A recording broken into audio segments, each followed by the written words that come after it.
Fala galera, Matheus aqui. Com esse êxodo de pessoas fugindo das corretoras centralizadas, eu tenho recebido uma quantidade avassaladora de perguntas sobre como armazenar criptomoedas com segurança. Então neste vídeo nós vamos falar sobre como usar cripto da forma que cripto foi projetada para ser usada, ou seja, com cada um fazendo a custódia dos seus ativos. Vamos falar sobre as diferentes carteiras que existem, vamos comentar o hack que a Ledger sofreu e dizer qual a forma realmente mais segura que existe para armazenar criptomoedas hoje. Só antes da gente começar, pessoal, muito importante, talvez o item mais importante de todo este vídeo, vamos confirmar se você realmente quer seguir por este caminho. Porque eu não vou mentir, tá pessoal? Dá um pouco mais de trabalho e requer uma boa dose de organização com senhas. Então, não é um caminho que todo mundo necessariamente precisa ou talvez gostaria de trilhar. Mas a boa notícia é que as pessoas podem ser diferentes, porque mesmo para quem não estiver disposto a seguir pelo caminho proposto neste vídeo, saiba que existem outras opções. Se ao final deste vídeo você decidir que a custódia própria não é para você e que você não quer ter essa responsabilidade nas próprias mãos, então uma opção seria utilizar ETFs para investir nas criptomoedas. Mais especificamente, utilizar ETFs que replicam os movimentos do Bitcoin através de contratos futuros. Porque só os ETFs de contratos futuros é que vão eliminar o risco de custódia completamente e justamente este risco que está assombrando tantas corretoras centralizadas por aí. Eu tenho um vídeo inteiro sobre ETFs de criptomoedas que vai sair no dia 8, então fique ligado aí para não perder. Mas só para matar a curiosidade de vocês aqui, exemplos de ETFs baseados em futuros são o BITO da ProShares ou o BTF da Valkyrie, que podem ser acessados através de corretoras que atuam no mercado de ações norte-americano. Isso não é difícil de fazer, tá, pessoal? Exemplos de corretoras que atuam assim são a Avenue ou a Stake, para quem tem uma conta com não tanto volume assim de operações e opera aqui no Brasil, consegue acessar facilmente, porque essas empresas têm presença aqui no Brasil, ou para quem opera volumes maiores de dinheiro, aí poderia recorrer talvez a uma Charles Schwab ou uma Interactive Brokers. Eu não tenho nenhum vínculo com essas empresas, tá, pessoal? Só estou citando aqui como exemplos, porque eu sei que vão me perguntar. E agora, com essa ressalva feita, vamos falar sobre como armazenar suas criptomoedas de forma realmente segura. Ok, então primeira coisa que qualquer pessoa pensando em custódia própria precisa decidir é qual carteira de criptomoedas utilizar, e existe uma infinidade de opções neste mercado. Seria totalmente impossível falar sobre todas elas, então neste vídeo nós vamos falar apenas sobre os nomes mais conhecidos aí do mercado. O objetivo deste vídeo não é recomendar uma carteira em específico, eu não tenho associação com nenhum dos nomes que serão citados aqui. A maioria delas, inclusive, são gratuitas e o propósito deste vídeo é apenas introduzir as pessoas a este assunto para que elas tenham um ponto de partida. Então, como sempre, faça a sua própria pesquisa. Tendo dito isto, aqui estão os maiores nomes do mercado para a carteira de criptomoedas hoje. Veja que nós já reduzimos muito o nosso universo porque temos somente 9 nomes nesta lista e isso tornará o vídeo muito mais fácil de entender. Note também que eu classifiquei estas carteiras em 4 grupos diferentes de acordo aí com o seu principal uso, porque esse é o fator decisivo na hora da escolha de cada um. Para que afinal você pretende utilizar essa carteira? Essa é a questão que cada um deve se perguntar. É para armazenar apenas Bitcoin ou você é daqueles que tem um coração enorme, capaz de amar todas as moedas por mais shitcoiner que elas possam ser? O seu objetivo, qual é? Você quer apenas armazenar as suas moedas por um longo período de tempo, que é somente segurar elas, ou pretende também fazer operações em DeFi, operações nas finanças descentralizadas? E por fim, a última questão é quanto de dinheiro você quer guardar nestas carteiras. É só um trocado, coisa que você ganha em uma semana ou em um mês? Ou você quer guardar lá quantias de dinheiro enormes, economias de uma vida inteira?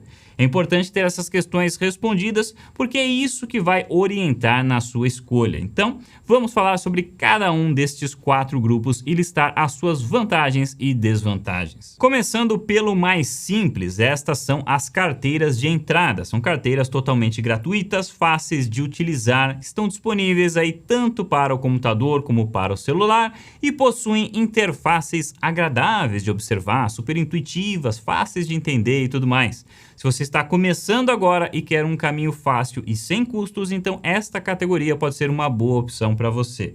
Todas essas 3 carteiras listadas possuem a funcionalidade de staking e também a funcionalidade de converter moedas direto dentro da carteira. O spread nessas conversões, obviamente, que não vai ser tão bom quanto em uma corretora, mas é uma forma de evitar por completo a necessidade de recorrer a corretoras para realizar conversões sem ter que abrir mão da praticidade que é oferecida por ter tudo no mesmo lugar. E agora, pessoal, entrando aqui nas particularidades de cada uma dessas carteiras, a Exodus é a mais amigável de todas. Além de ter a interface mais atraente, pelo menos na minha visão, ela conta com várias funcionalidades que são úteis aí para quem está começando, como por exemplo um chat de suporte 24 horas por dia, um verificador de endereços, que quando você for transferir moedas de uma carteira para outra, ele verifica se houve algum erro. Tem um erro muito comum que pega quem está começando de surpresa, que é justamente digitar o endereço de uma rede em outra rede. E sem esse verificador de erros, os seus fundos poderiam se perder no vazio das criptomoedas, indo para um número inválido de carteira, da onde o valor jamais conseguirá voltar. Então, para evitar isso, existe este verificador de erro. Além disso, a Exodus é a única carteira que tem a recuperação de acesso via e-mail, uma funcionalidade notoriamente para iniciantes, e qualquer pessoa mais experiente não só preferiria não ter esta opção, mas mais do que isso, ela consideraria esse recurso uma brecha de segurança, porque significa que qualquer um com acesso ao seu e-mail seria capaz de roubar as suas moedas. Mas a opção existe para quem gosta dela, e a boa notícia é que de todas essas 3 carteiras, a Exodus é a única que suporta integração com a carteira de hardware da Trezor. Nós já vamos falar mais sobre carteiras de hardware, mas basicamente unir essas duas opções é unir o melhor dos dois mundos, porque a pessoa conseguiria ter a segurança da Trezor junto com a interface atrativa da Exodus. Então, dá para começar na Exodus sem uma Trezor, totalmente de graça, de forma fácil, e depois comprar a Trezor quando o volume de dinheiro justificar esse investimento. Em seguida, nós temos a Atomic Wallet, que também tem uma interface muito atrativa e também tem um chat de suporte, mas o verdadeiro trunfo dela está em oferecer mais moedas. São mais de 300 opções, no caso da Atomic, que você pode armazenar na sua carteira, enquanto na Exodus a capacidade dela é para uma variedade próxima de 100 moedas. A Atomic também permite que qualquer um tenha acesso às funcionalidades básicas da carteira de forma anônima, ou seja, sem precisar de KYC. Mas isso, tá, pessoal, é para as funcionalidades básicas. Se anonimidade completa é o que você quer, então a Coinome, a última dessa lista, é a carteira a considerar. Ela é a única das 3 que não armazena as chaves da sua carteira no servidor dela. Isso tem um lado bom e um lado ruim, tá, pessoal? O lado bom é a privacidade completa, nenhum dos seus dados precisa ser inserido para criar uma carteira da Coinome. Já o lado ruim é que se você perder as suas chaves, aí não tem para quem chorar, não existe recuperação por e-mail. Fora isso, ela é a mais antiga de todas, está no mercado desde 2014 e suporta mais de 700 moedas para alegrar o seu coração de shitcoiner. Então, estas são as carteiras de entrada, pessoal, e novamente a minha recomendação é que você faça a sua própria pesquisa antes de escolher e utilize esse vídeo apenas como um ponto de partida. E agora, pessoal, vamos partir para as carteiras de DeFi, as carteiras focadas em interagir com os diversos protocolos das finanças descentralizadas. Para quem não sabe, pessoal, finanças descentralizadas é, na minha opinião, o verdadeiro futuro do mercado financeiro. É um ambiente onde você pode realizar as mais variadas operações financeiras sem a necessidade de bancos, corretoras, bolsas, sem entidades ou instituições, porque tudo funciona de forma descentralizada. Eu sou apaixonado por essa filosofia e é isso que me atraiu para as criptomoedas, e já faz mais de um ano que eu concentro boa parte das minhas operações em cripto neste ambiente. Tenho até um programa que está sendo desenvolvido sobre esse assunto e que deverá ir ao ar no ano que vem, junto com mais vídeos mostrando aí exatamente como esse espaço funciona. Então, se você ainda não conhece este ambiente, por enquanto apenas veja as carteiras aqui como curiosidade, porque este também é um ambiente muito mais complicado e difícil de se operar. Não existe nenhuma necessidade de começar por aqui, tá, pessoal? Basicamente, listando aqui, estas são as 3 principais opções que aparecem em quase todos os protocolos de DeFi, mas cabe destacar que a opção do meio, a Wallet Connect, não é exatamente uma carteira. Na realidade, a Wallet Connect é um protocolo de comunicação que é implementado entre carteiras e aplicativos diversos para que eles consigam se comunicar. Inclusive, se a gente for na lista de carteiras suportadas pela Wallet Connect, a quantidade de nomes que surgem é imensa, é muito maior do que esses poucos que eu coloquei aí na tela para vocês. Então, este universo é muito vasto, muito maior do que eu conseguiria explicar em um único vídeo, então eu vou me limitar aqui a dar apenas uma descrição geral sobre esta categoria de carteiras.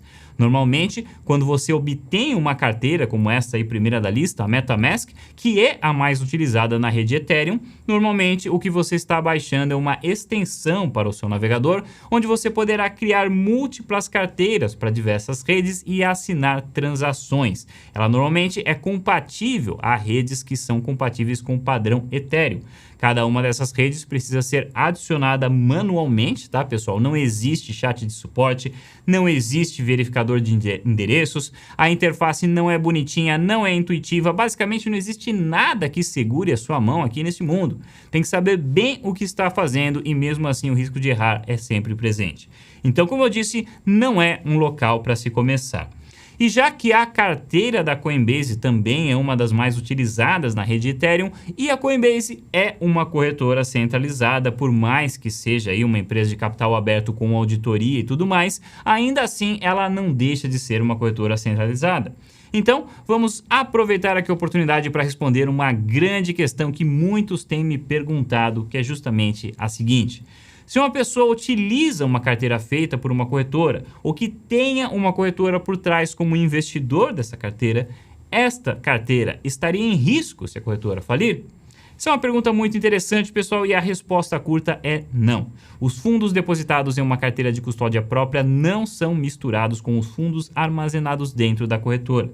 Mas a resposta longa é: por que se arriscar, não é mesmo?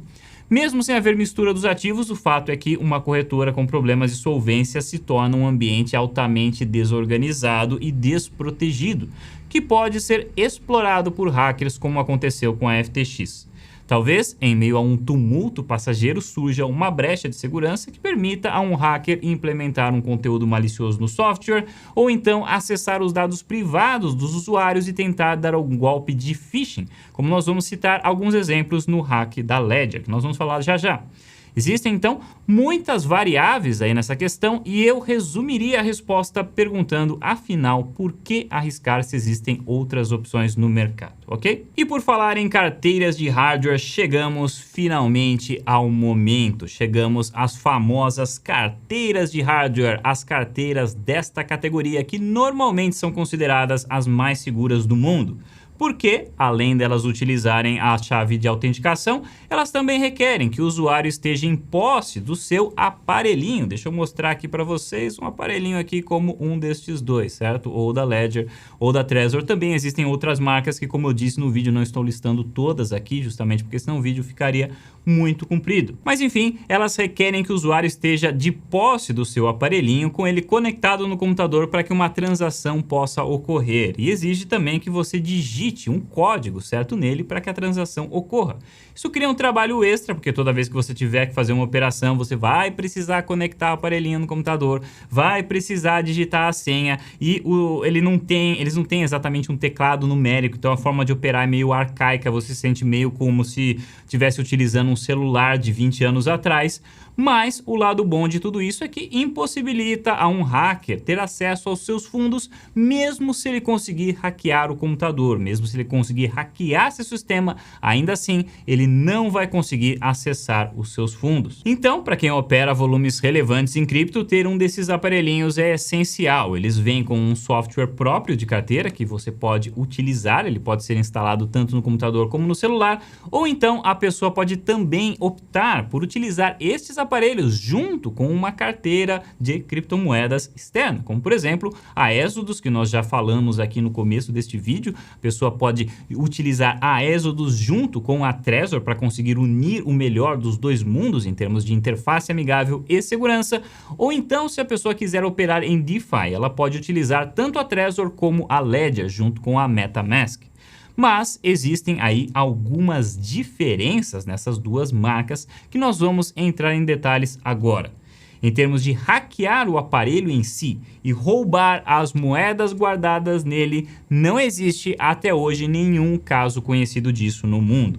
Mas a Ledger já foi hackeada em sua base de dados, tá, pessoal? Isso aconteceu em 14 de julho de 2020, quando um hacker explorou uma falha da plataforma de e-commerce utilizada pela Ledger. Não vamos esquecer que quando um cliente faz uma compra com a empresa, ele informa lá os seus dados pessoais para conseguir receber o produto, como por exemplo, o endereço, nome, e-mail e telefone. Então, quem comprou um aparelho com a Ledger antes dessa data, teve estes dados potencialmente comprometidos. Embora esses dados por si não sejam o suficiente para o hacker acessar as carteiras dos clientes, eles são mais do que o suficiente para induzir a pessoa a um erro através do que se chama um ataque de phishing. Justamente do termo em inglês pescar, ou seja, ele meio que joga uma isca lá para ver se consegue pegar a pessoa, consegue pegar o peixe dele. Basicamente, o que o hacker fez foi utilizar o endereço de e-mail da pessoa para enviar uma mensagem como se ele fosse a Ledger, alertando que os usuários precisariam baixar uma nova versão da carteira. E quando eles baixavam, claro que aquilo lá era uma versão maliciosa, que solicitava que a pessoa digitasse as suas palavras de recuperação, justamente para o hacker poder roubar as carteiras delas. Depois, passado um tempo, o hacker fez novamente o mesmo golpe, só que agora fingindo ser um e-mail oficial da Trezor, porque embora a Trezor não tenha sido hackeada, era de se esperar que boa parte dos usuários da Ledger teriam migrado para a Trezor depois que esse hack se tornou notícia. E aí, depois de ter explorado estes dados das pessoas das mais diversas maneiras possíveis, o hacker simplesmente despejou toda essa informação no Raid Forums, um fórum bem conhecido para hackers. Então, olha só, pessoal, imagina a quantidade de hacker que não tentou bombardear a caixa de e-mail dessas pessoas agora com ataques de phishing desse tipo, e não só fingindo ser dessas empresas, mas também fingindo ser de corretoras ou mesmo de outras carteiras, como por exemplo, fingindo em ser da Exodus ou da Atomic e por aí vai. Fora a quantidade de spam, né, que a pessoa deve ter recebido, fórmula para ficar rico, pílula de Viagra, né, pílula falsa de Viagra e tudo mais que existe aí de obscuro neste mundo. E ainda não acabou, pessoal, como se não bastasse todo esse dano que no início ali havia estimado que alcançou 9.500 pessoas, depois eles descobriram que foi mais de 1 milhão de pessoas atingidas com nome, endereço, telefone, tudo comprometido na Dark Web. Agora, já não eram apenas ataques de phishing que estavam ocorrendo, mas também as pessoas estavam recebendo e-mails ameaçando elas com violência física. O cara mandava um e-mail lá: olha, eu sei que você mora no endereço tal, então ou você me manda tanto em cripto agora, ou eu vou te fazer uma visitinha. Mas claro, pessoal, as chances dessas ameaças se tornarem realidade, lógico que são ínfimas. O hacker pega lá uma lista de milhares de e-mails e endereços, dispara um e-mail automático para todo mundo e nem sabe o que é real e o que não é. Então, contanto que a pessoa não responda a mensagem, as chances de qualquer coisa material acontecer são minúsculas. Mas, ainda assim, é uma situação que eu tenho certeza ninguém aqui quer passar. Então, pessoal, embora caiba frisar que não existe nenhum caso de qualquer um desses aparelhos de ambas as marcas sendo comprometidos, ainda assim, quem quiser garantir a segurança de verdade, não forneça dados reais na hora de efetuar a compra de qualquer um destes aparelhos.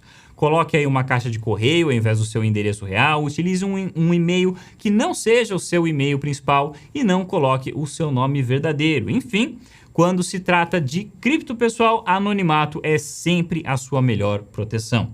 E por favor, não fique contando para os amigos quanto de cripto você tem. Inclusive aí, para quem busca segurança de verdade, o ideal é que a pessoa tenha mais de um destes aparelhos, tá? Justamente para que ela possa tanto ter um backup se algum deles falharem, como também ter planos aí traçados para se algum dia ela passar por um episódio de coação. Também é importante que ela tenha alguém de extrema confiança, como por exemplo esposa, marido, pai ou mãe, capazes de acessar as moedas delas caso ela venha a sofrer algum tipo de fatalidade do destino, que infelizmente todos nós estamos sujeitos a sofrer em algum momento. Desculpa aí, pessoal, se eu estou assustando alguns, tá? Essa não é a intenção deste vídeo, mas eu tenho que passar aqui a história real para vocês. É por isso que eu coloquei no começo deste vídeo que existem alternativas, como por exemplo um ETF baseado em futuros, para quem quiser se expor aos movimentos do Bitcoin sem ter que aprender tudo isso ou passar por todos estes movimentos que estão aqui destacados neste vídeo. E por fim, pessoal, cabe dizer que carteiras de hardware não são a opção mais segura que existe no mercado, não. Existe uma opção ainda mais segura do que isso, que é justamente a opção utilizada por empresas especializadas em custodiar criptomoedas. O nome dessa opção é uma carteira multisig ou multiassinaturas. Esse tipo de carteira possui não apenas uma única chave de acesso, mas sim múltiplas chaves distribuídas em mais de uma pessoa. E a carteira exige que um número mínimo dessas pessoas assine a transação com a sua chave para que a transação realmente ocorra. Então, por exemplo, digamos aí num grupo de 10 pessoas, haja necessidade de pelo menos 5 assinaturas para uma transação acontecer. Isso normalmente gera mais segurança, porque agora, mesmo se uma dessas 10 pessoas for coagida a entregar o dinheiro, isso seria impossível de acontecer, porque faltaria a assinatura de mais 4, pelo menos, para que a transação seja possível. Ou então, caso uma dessas pessoas falecesse, ainda assim o cofre não estaria comprometido, porque as outras pessoas do grupo poderiam assinar por ela. Essa opção também é utilizada por figuras muito proeminentes aí da indústria, como por exemplo o Vitalik Buterin. Todo mundo sabe que ele tem milhões e milhões de dólares em Ethereum e o único motivo dele não ter virado alvo até hoje é justamente por conta desse sistema de segurança. Hoje, basicamente, todo mundo que sabe que é uma figura visada já adotou algum sistema como esse. Normalmente, isso é feito através de sistemas próprios, mas para quem quiser recorrer a esse nível de segurança de uma forma mais acessível, uma opção é utilizar a Gnosis Safe, que permite a criação de carteiras com múltiplas assinaturas. Beleza, pessoal? Espero que esse vídeo tenha finalmente esclarecido tantas perguntas que eu recebo sobre este assunto. Caso você ainda tenha dúvidas, entre no nosso servidor do Discord totalmente gratuito e o link está na descrição. Lá você pode colocar a sua dúvida para a comunidade responder e eu também passo lá sempre que eu posso para tirar dúvidas do pessoal. Obrigado por assistirem, se inscreva no canal aí para mais vídeos como esse e a gente se vê no próximo vídeo.